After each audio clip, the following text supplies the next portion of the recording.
Welcome or welcome back. Today we're diving into the realm of mods that add even more immersion to your game. Whether it's through new textures or immersive gameplay mechanics, these mods offer niche and simple features to take the already captivating world of Skyrim to the next level. So if you're ready to add to your never-ending mod list, let's begin. The Train and Study mod adds a new feature to the game, allowing you to interact with the previously unusable training dummies. Interacting with a dummy brings up a new menu, allowing you to train the skill corresponding with your currently equipped weapon. The menu simply asks how long you want to train for, and after a fade to black, you'll see how much your skill has increased. The longer you train for, the more experience you'll gain. This mod also expands the usefulness of skill books, as your character can now study them further to absorb even more knowledge. When reading a skill book, you'll be prompted on whether or not you want to study the book further. If yes, you can choose how long you want to study for, then your skills will increase corresponding to whatever book you're reading. I've used this mod for years, and even if it is a feature you don't think you'll use often, it's nice to have the option. Immersive spell learning overhauls the way in which you learn spells. The mod introduces a new system where you must study the spell terms you find or purchase over a longer period of time. Instead of just instantly learning the spell, when you interact with a spell term, a prompt will ask if you want to start a study session. You can then select how many hours you want to study. The system takes into account your skill with the corresponding spell term. It may take a novice destruction mage several days to unravel an expert spell, whereas a master in the skill could learn it within hours.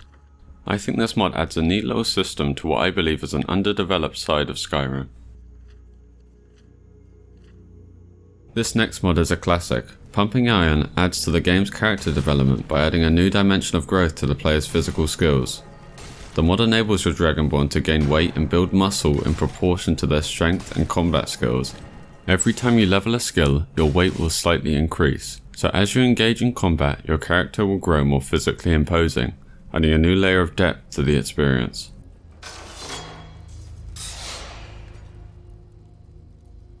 Subliminal Traps SSE overhauls the look of trap pressure pads in Skyrim. It changes the texture of the pads to be more subtle, making it harder for you to detect them. This mod adds a new layer of challenge and immersion, making it, I think, a must-have for anyone looking to enhance the realism and difficulty of the game. This next mod, Crafting Requires Tools, adds realism to the crafting system by requiring the player to have the necessary tools in order to complete a crafting action. No longer can the player craft items without the proper instruments. Now, if you want to use a forge, you'll need a hammer, to tan leather, you'll need a dagger, and to brew potions, you'll need a mortar and pestle. To acquire the tools, you can simply buy them from the respective merchants. Blacksmiths will sell hammers, and lumberjacks will sell axes. Now this mod certainly isn't for everyone, but for those of you looking to squeeze some more immersion into your game, crafting tools redone may be perfect for you.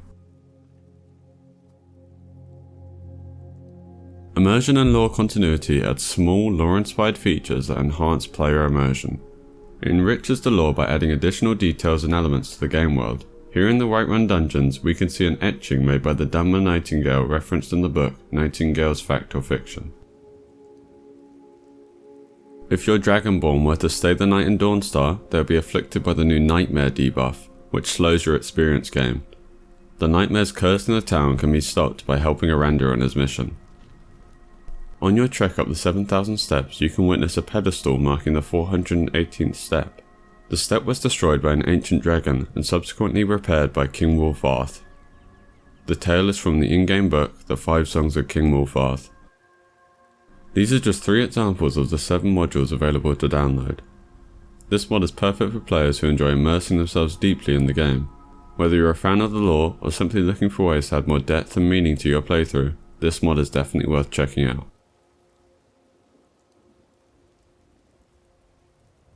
Wade in Water changes the way your character moves through water, making it more realistic. Instead of being able to walk quickly, characters now move slower in water, simulating the effort it would take to wade through it in real life. This mod adds just that extra layer of immersion to the game, making the environment feel more believable and immersive. To complement Wade in Water, I recommend the mod Soaking Wet. Soaking Wet enhances the realism of Skyrim by adding a visual effect to the player character. When a character enters water, a shader is applied to their body, making them appear wet and shiny. Optionally, you can configure the mod to apply the same effect when it rains. I think that these two mods are great additions that further add to Skyrim's immersion. That's all the mods I have for today. Thanks for watching, and don't forget to endorse any mods you enjoy.